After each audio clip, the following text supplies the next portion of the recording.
So I finished weaving the first square with the handspun yarn warp and the commercial Knit Picks yarn weft. It's important to note, for the purposes of this demonstration, that this is actually not a superwash yarn. It is 70% not superwash wool and 30% nylon. So it is worth. So here's what I noticed about the colors. Even though I started weaving part way down this ball, I did not hit a really bright green section of this yarn, bright greeny yellow, within this square. And so I'm not honestly not seeing a lot of contrast between these two colors. And it's possible that this just won't necessarily work well for my project, or it will work beautifully when I'm weaving a long scarf where I would use the Knit Picks yarn as the warp. And so there would be these slow color changes as the scarf unfolds, so to speak, and then the handspun would be my weft. But that doesn't mean I want to rule this out entirely. Not yet.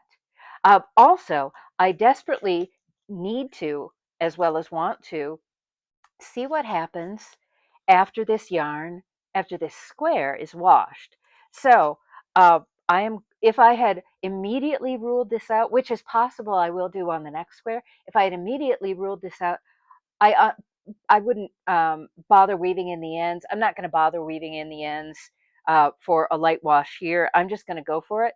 But it's that magic moment where you get to hear plink, plink, plink, plink, light plinks, as opposed to, yeah, she wound me too tight uh, on this square. And notice that it's pretty gauze-like looking, which is kind of strange because that handspun is really chunky, is really fat, is really too fat for a Zoom Loom. But the commercial yarn is just a fingering weight yarn, and so they kind of balance each other out. And after I wash this, and the commercial yarn has a chance to really bloom, the openness of this weave is going to fill on up. So I'm going to take a few minutes and make a similar square with my second yarn combination, and we'll see what happens. Uh, this one you can see right away in the skein. This one's got really short color changes, so I'm expecting that I will see a much more dramatic difference on this second one. Okay, so I'm on the last two picks of my second Zoom Loom square, and I'm already noticing that this has got a lot more color interest going on, but that might or might not be what I want ultimately. So if I use these two yarns together, the overall cloth, the overall fabric would have a really soft, subtle color changing effect, where that is much more of a yellowy green than a bluey green. Whereas if I use this second yarn, uh, it's going to have more blue in it, but also these blips of yellow. Let me weave my last two picks and take this bad boy off the Zoom Loom, and let's see where that takes us. Okay, so if you were wondering what the fork is for, it's for separating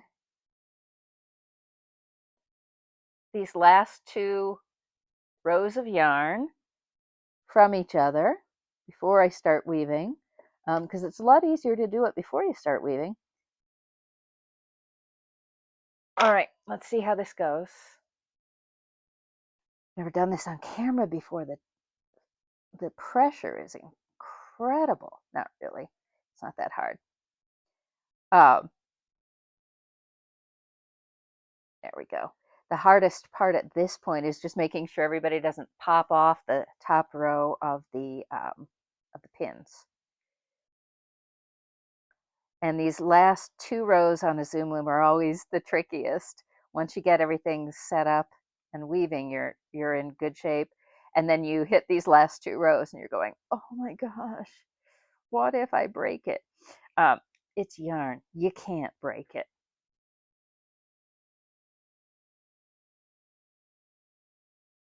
Okay, pull it on through. Uh, a second thing I want to mention this while I'm thinking about it.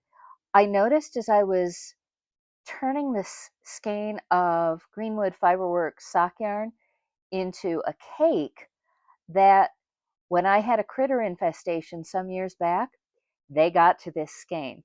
And so I've got a lot of knots now in my cake, which is to say I would reach a certain point and the yarn would break, or I would notice that it was about to break, and I would just go ahead and break it and knot it and keep rolling into a cake. This fact and some other choices I've made related to this project have made me reevaluate how I want to work next with these yarns, because I had planned on using whatever commercial yarn I chose as the warp and then using my hand spun as the weft. But now I think I want to do it differently and reverse them. Okay, so I'm not going to bother weaving in these ends. It's just not a big deal. Uh, and let's go ahead and first move the blue, the bright blue painter's tape out from under the loom where it is distorting all my colors. And I was able to just reuse these little scraps of tape from the first square I wove, but that's probably all I'm going to get out of them. They're going to lose their oomph. And I'm going to plink, plink, plink off the squares. Okay, so now I've got two squares that are similar in character in that there's one thicker yarn that tends to vary in thickness and twist, and one much thinner yarn because these are both sock yarns. How they're going to look once they're washed up is anybody's guess, and because it's anybody's guess, the only way I'm going to know is to wash them up. Uh, and the fiber content is going to make a difference. So I mentioned that this yarn is not a superwash yarn, but it's also 30% nylon. And this yarn is a superwash yarn, and it's almost certainly got some nylon in there because all sock yarns do these days. The nylon gives it strength. But I've long since lost the tag if I ever had it. So I don't know how much. I'm going to guess it's closer to 85 wool, superwash wool, and 15% nylon. In other words, the doubled amount of nylon in the singles yarn might mean that it ends up behaving, not fluffing up as much as this superwash yarn. But there's also a difference in plies. So this sock yarn is a not super tightly plied 2-ply yarn, and the Knit Picks is a singles. So again, it's going to be really interesting to see what happens once these two samples are washed up. So I have more information now than I did before just because I wove two Zoom Loom squares to see how the colors interact together. But remember that I'm making a scarf. And in fact, what I want to do, I think, is make this scarf. And this is a pattern called the hashtag scarf from the Woolery. It's one of their free patterns. And because it is a free pattern, I have no compunction about showing it. I'll even show you the weaving draft in a second. Uh, but a long, skinny, well, a long, narrowish scarf where you can see color changes happen is just going to work. It's just going to look differently overall from a small square. But let's factor in a couple more quick things before I end today's videos. One is that if I am using my solid color hand spun yarn, I'm not going to get color changes down the length of the scarf. If I'm using whichever of these two weft colors I choose, they're going to be going this way. And that isn't necessarily a problem. It's not like it's not like a wearing horizontal stripes on your shirt. It's a scarf. It's not going to make you look wider around or anything like that, but it is going to be a difference, and that's something to note. Um, so if I'm going to use, so I had a long elaborate series of tests and samples and such forth planned, but here's what I think I'm going to do instead. I am going to go ahead and wind a warp chain in my hand spun yarn, allowing some room for sampling if I've got enough yarn, which again is kind of anybody's guess because it's hand spun. And yeah, I used my yarn balance and I calculated my yardage, but that calculation assumes that I spun evenly all the way across. And I think we all know that I never spin evenly. There are spinners out there who can spin an entire skein and it looks perfect. You couldn't tell it's not commercial yarn. I am not that spinner. So instead, now that I know more than I did before, I'm going to go ahead and wind my warp chain with this Workbols. The initial pattern calls for a row of the solid yarn, sorry, four warp ends of the solid yarn on each selvage. And I don't know that I'm even going to bother to do that. It kind of feels, since I'm changing so many other things about this draft, that there's not much point in doing that. But if I've got enough yarn, I will add extra length to the warp chain. And if I don't have enough yarn, I will just plan to undo the sample that I initially weave. Go in here close again. So if I wind my warp chain just with the solid green and go ahead and warp the loom, this is going to be a fun one to warp. Notice how in the tie-up you can see that this is a 6-shaft pattern, and there are areas where it's going to be just plain weave. You can see that.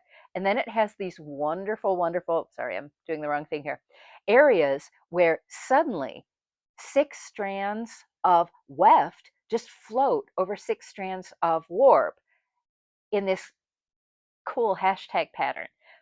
So whichever color combination I choose, I think this is going to be a lovely, subtle, and yet fun texture that doesn't scream, hey, she's using 2 different colors here, but it invites the reader in, or the viewer in. And that's my personal aesthetic for weaving, is I like to weave fabrics that invite the viewer to come in for a closer look. That's all. To me, that's just fun. That's just cool. So this is going to be a fun one to warp up. I will start, I think, by trying this yarn as my weft color and see where that takes me. And I'll need to go at least, oh, and these hashtag thingies are not offset. They just line up. They always line up. So I'll go through at least down to about here, maybe 2 sets. Oh, they're also always the same. So one set of the hashtags is going to tell me what I need to know, what's working, what's not. And then I will weave another set with this yarn, and then I'll compare the two. So as whenever I reach that stage in the journey for this very long project that seems to be taking forever, I will share that with you, and we'll see how it looks.